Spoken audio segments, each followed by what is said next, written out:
You know that feeling, right? That little jolt of panic when you can't find an important file and the deadline is, well, it's now. In this explainer, we're going to tackle that problem head-on. We are going to cover how to master data and file management. And trust me, it's a skill that is absolutely essential, not just for your classes, but for your entire career. So here's our game plan. First, we'll talk about why getting organized is such a game changer. Then, we'll break down the fundamental concepts you just have to know. After that, we're going to get into the pro-level methods for managing your digital life, and we'll wrap things up by looking at the tools you'll be using every single day. All right, let's dive right in. I want you to stop thinking of digital organization as some boring chore. Instead, think of it as professional hygiene. It's a critical skill that really sets the stage for success in pretty much everything you do. Okay, let's be real for a second. Does your desktop look like a digital bomb went off? Is your downloads folder just a black hole where files go to disappear? If you're nodding along, don't worry, you are not alone. But it's a habit we can fix, and we're going to start right now. And look, this isn't just about being neat. It's about preventing actual, costly mistakes. This quote from our source material says it all. File management is not just a basic computer skill. It is critical professional hygiene. The stakes are honestly way higher than you might think. So, picture this. A team saved important files with names like pitchdeck_final and, my favorite, pitchdeck_final_final_v2.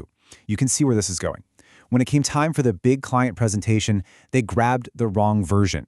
And because of that one simple naming mistake, they lost the client. That is a perfect and painful real-world example of what poor professional hygiene looks like. So, how do we make sure that never happens to us? Well, it all starts with understanding the fundamentals. Think of these as the basic building blocks for creating a truly organized digital life that actually works for you. First up, let's talk about file compression. You've definitely seen .zip files before. So what's actually happening there? Well, your computer is cleverly rearranging the data inside a file or a bunch of files to make it smaller. It's a super important tool for managing storage and sending things over the internet. So why should you care? Well, smaller files mean faster uploads when you're submitting an assignment. It saves that precious space on your computer's hard drive, and it lets you bundle up a whole project's worth of stuff into one single neat little package. Super handy. All right, next is your directory structure. The best way, the absolute best way to think about this is like a digital filing cabinet. It's the whole system of folders inside of folders on your computer, all organized to keep everything tidy and, most importantly, easy to find. Now, a file path, like the one you see here, is the exact address to a folder in that digital filing cabinet. It gives your computer perfect turn-by-turn directions.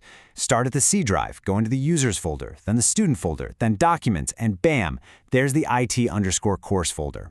Every single file has its own unique path.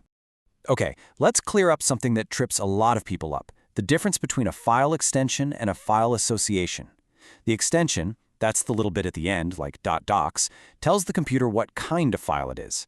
The association is the rule that says, hey, every time you see a .docs file, I want you to open it with Microsoft Word. See, they work together, but they're two different things. And finally, let's talk about metadata. It's a fancy word, but it's just data about data. It's not the actual content of your file, but it's all the info about it, like when it was made, who the author is, how big it is. You can see this yourself anytime you right-click a file and hit Properties or Get Info. It's incredibly useful stuff. All right, so that's the theory. Now let's get into the practical side. This is all about how you can actually use these ideas, and we're going to borrow some best practices from professional environments to do it. Here is rule number 1, and it's maybe the most important. Stop saving everything to your desktop. I get it, it feels easy in the moment, but it leads to chaos so fast. Real professional organization begins with building a logical folder system inside your Documents folder.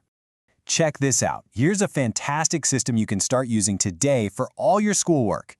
Make a main folder for the year. Inside that, folders for each semester.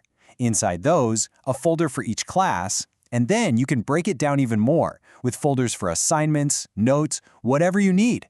It's a clean system that will save you so much headache. Oh man. We've all done this.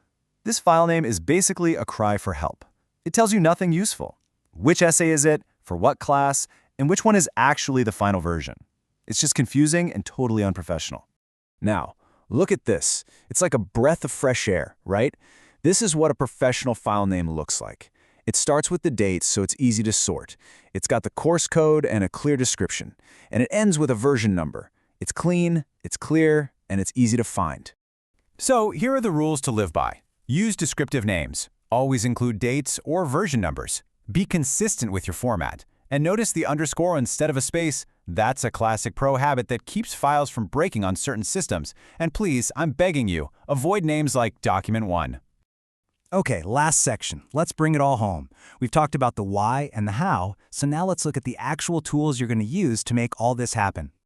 The good news is you already have everything you need. If you're on a Windows computer, you'll be using File Explorer. If you're a Mac user, your tool is called Finder.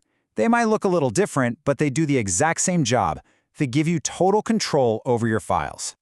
Think of these tools as your command center. This is where you'll create that awesome folder structure we talked about, where you'll rename your files like a pro, search for things, and clean out all the old junk. Mastering these basic tasks is really the key to taking control of your digital life. And don't forget about this little lifesaver.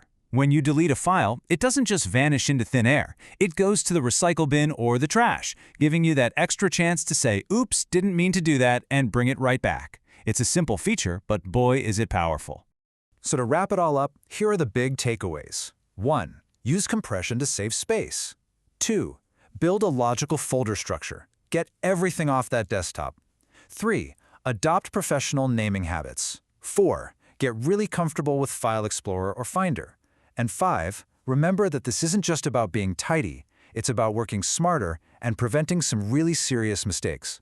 So I'll leave you with this question. What's one thing you can do right now, like today, to start applying these habits? Are you going to clean up your desktop? Maybe create a new folder structure for this semester? It's time to build the habits that will set you up for success. Now you're ready to dive into your reading with confidence.